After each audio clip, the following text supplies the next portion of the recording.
आदरणीय बंधुओं, माताओं व मेरी प्यारी बहनों, राधे राधे। आपका हमारे इस YouTube चैनल पर बहुत बहुत स्वागत है। बंधुओं, आज हम इस वीडियो में वैशाख महात्म का प्रथम अध्याय सुनेंगे, जिसे नारद जी राजा अम्बरीश को सुना रहे हैं। वे जिसे सुनने सुनाने से भगवान श्री हरि लक्ष्मी सहित श्रवण करने वाले पर प्रसन्न रहते हैं। महात्म सुनने के बाद यदि आप हमारे चैनल पर नए हैं तो कृपया हमारे चैनल को सब्सक्राइब करें, बेल आइकन को प्रेस करें ताकि हमारी वीडियो के नोटिफिकेशन सबसे पहले आप तक पहुंचे। वीडियो को शेयर व लाइक भी जरूर करें। तो आइए सुनते हैं प्रथम अध्याय। सूत जी कहने लगे कि ब्रह्मा के पुत्र श्री नारद जी से राजा अम्बरीश ने पूछा कि हे महामुनि, मैंने सुना है कि वैशाख मास सब मासों में उत्तम है, सो कृपया आप वैशाख मास का महत्व विस्तार पूर्वक मुझको सुनाइए।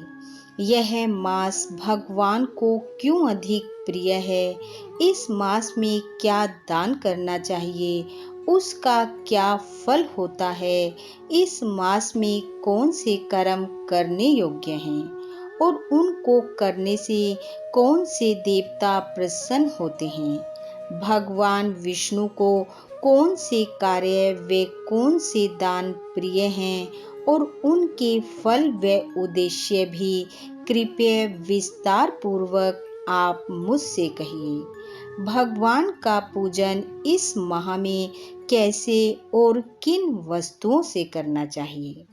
राजा अम्बरीश की बात सुनकर नारद जी बोले, हे राजन, सब मासों का वृतांत भगवान श्री हरि ने लक्ष्मी जी को सुनाया और मुझको ब्रह्मा जी ने।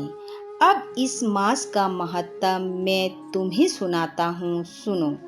यह मास विद्याओं में वेद विद्या, मंत्रों में प्रणव, वृक्षों में कल्प वृक्ष, गौओं में कामधेनु, नागों में शेष, पक्षियों में गरुड़, देवों में विष्णु, वर्णों में ब्राह्मण, प्रिय वस्तुओं में प्राण, मित्रों में भार्य, नदियों में गंगा, तेजस्वियों में सूर्य, शस्त्रों में चक्र, धातुओं में स्वर्ण, वैष्णवों में शिव, रत्नों में कौस्तुभ मणि के समान है। भगवान की भक्ति के लिए ये मास सबसे उत्तम है।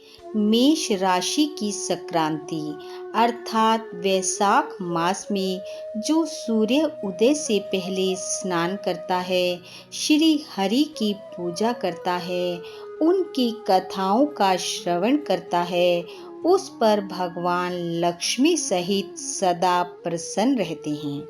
वैशाख मास में स्नान करने वाले सब पापों से मुक्त होकर बैकुंठ को जाते हैं। इस मास में सूर्य उदय से पहले जो एक बार भी स्नान करके या स्नान के निमित्त एक पग भी चलता है, उसको कई एक अश्वमेघ यज्ञों का फल मिलता है। वैशाख मास में नगर से बाहर थोड़े से जल में भी स्नान करने से यम आज्ञा से उसके पापों का फल नष्ट हो जाता है। नारद जी कहते हैं, हे राजन, भगवान विष्णु की आज्ञा से वैशाख मास में सूर्य उदय से 6 घड़ी तक सब तीर्थों के अधिष्ठाता देवता जल के बाहर मनुष्यों के हित के लिए ठहरते हैं, परंतु इस समय तक भी जो स्नान के लिए नहीं आते, उनको वह श्राप देकर फिर से अपने धाम को चले जाते हैं। नारद जी बोले, हे राजन, कलयुग में वैशाख की महिमा गुप्त नहीं रहने पाएगी, क्योंकि उस समय वैशाख स्नान का महत्व अश्वमेघ यज्ञ के अनुष्ठान से भी बढ़कर होगा।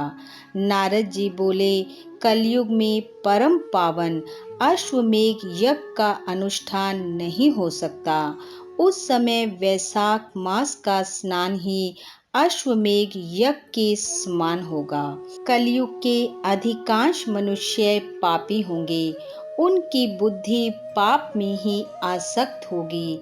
अतः वे अश्वमेध के पुण्य को, जो स्वर्ग और मोक्ष रूप फल प्रदान करने वाला है, नहीं जान सकेंगे।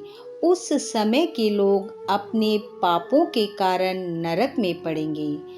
तब कलयुग के लिए अश्वमेध का प्रचार कम हो जाएगा और उसके स्थान पर वैशाख मास के स्नान का विधान अत्यधिक होगा।